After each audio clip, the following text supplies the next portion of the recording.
Sebastian Bach's grave was left without a tombstone or even a marker. Robert Schumann wrote about his own visit to pay his respects in 1850. One evening, I went to the Leipzig churchyard to look for the great man's grave. For hours, I searched up and down. I found no J.S. Bach, and when I asked the gravedigger about this, he shook his head at the man's obscurity and said, "Bach's a common name." For many years after his death, as the Baroque era gave way to the classical and then to the Romantic, Bach and his music were forgotten. He never considered adapting his style to new trends, and for this he was called old-fashioned by his contemporaries and obsolete by his successors. Of his more than 1,000 known compositions, fewer than a dozen were published during his lifetime. Only the virtuoso won fame. No one, not even his enemies, ventured to deny that he was the prince of the clavichord players and the king of organists. But no one, not even his best friends, had a suspicion of the real greatness of the composer.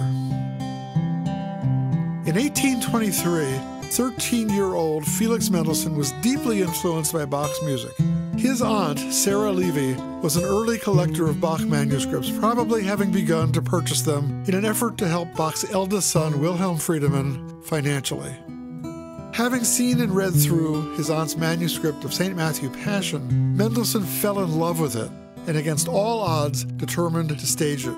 Then, in 1829, a full 6 years after he began the project, and 100 years almost to the day of its premiere in Leipzig, Mendelssohn, with his colleague Édouard Devrient, renowned opera singer and librettist as well as one of the first translators of Shakespeare into the German language, triumphantly revived the majestic St. Matthew Passion in Berlin, with Mendelssohn conducting 2 full orchestras and choirs, more than 400 performers in all.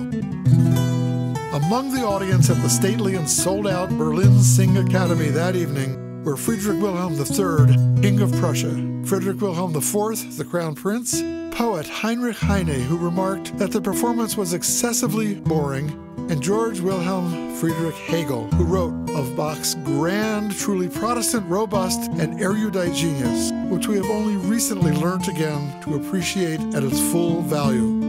About 1,000 more people were stranded outside, unable to procure tickets. Fanny Mendelssohn, Felix's sister and herself a composer and pianist, wrote of the occasion, "Everyone was filled with the most solemn devotion.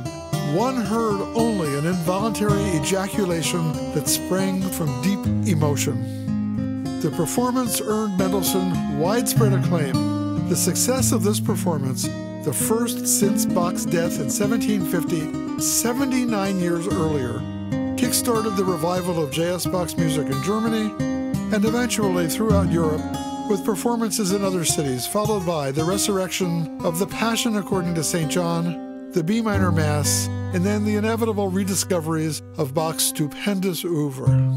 Devrient, who had sung the role of Jesus Christ, reported that his friend Felix mused, "To think that it took an actor and a Jew boy to revive the greatest Christian music for the world." The Western world had begun to recognize Bach's genius.